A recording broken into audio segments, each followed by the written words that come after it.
La sécurité est un sujet pour chacun d'entre nous, au cœur de l'action de l'Union européenne et du partenariat avec chacun des pays de la région. Et nous voyons, et c'est normal, un rapprochement de plus en plus efficace entre les politiques traditionnelles de développement et celles qui sont plus ciblées sur les questions de sécurité.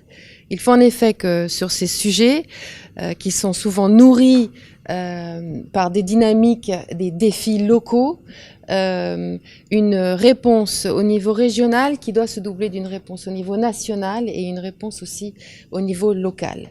Et pour que ces réponses au niveau local soient efficaces, c'est toute la philosophie du projet que nous lançons aujourd'hui. Il faut que tous les acteurs puissent être mobilisés et puissent contribuer.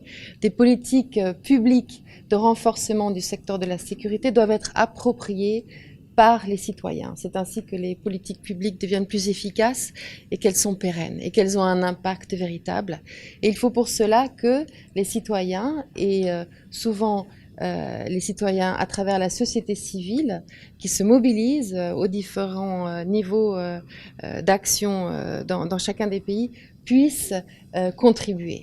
C'est encore une fois la philosophie de ce projet, d'apporter à une problématique régionale une réponse régionale qui implique chacun des pays et au sein de chacun des pays la différente palette d'acteurs pertinents. La délégation de l'Union européenne est basée à Dakar. La délégation couvre une région qui est pareille de notre couverture.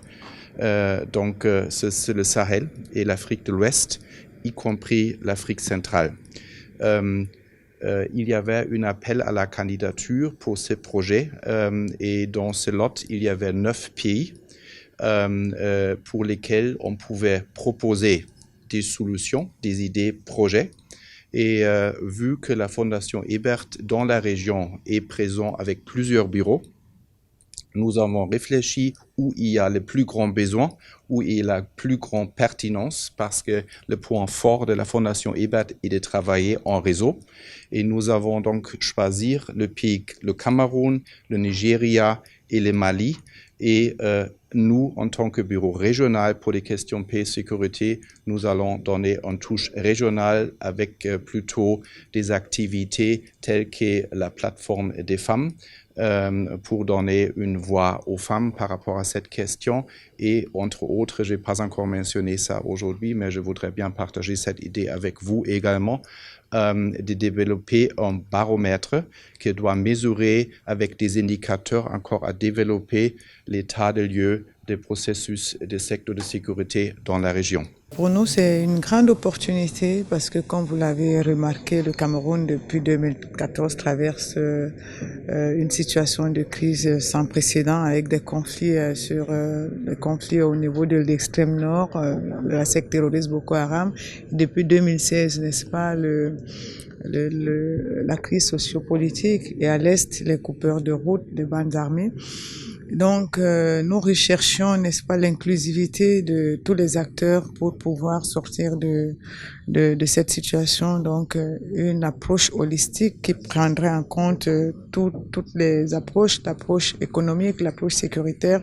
Jusque-là, l'approche militaire aussi. Jusque-là, l'État du Cameroun n'a que mis en misère, n'est-ce pas, l'approche militaire. Et nous avons vu depuis 2013-2014 que cette approche n'a pas pu apporter des solutions. Donc, nous pensons qu'avec ce projet qui prend en compte la société civile, les acteurs étatiques et non étatiques, et qui prend en compte les communautés au niveau local et même les militaires, nous pensons que cette inclusivité va, n'est-ce pas, résoudre ces problèmes. C'est pour cela que nous avons mis en place des activités telles que des dialogues entre les militaires, la société civile, les journalistes que vous êtes, et puis les communautés et les militaires pour permettre à ce qu'il y ait un climat de confiance qui renaît. Et puis après, nous allons aussi mettre en place des activités pour la formation des défenseurs et des activistes, parce que nous voyons aussi qu'une société civile professionnelle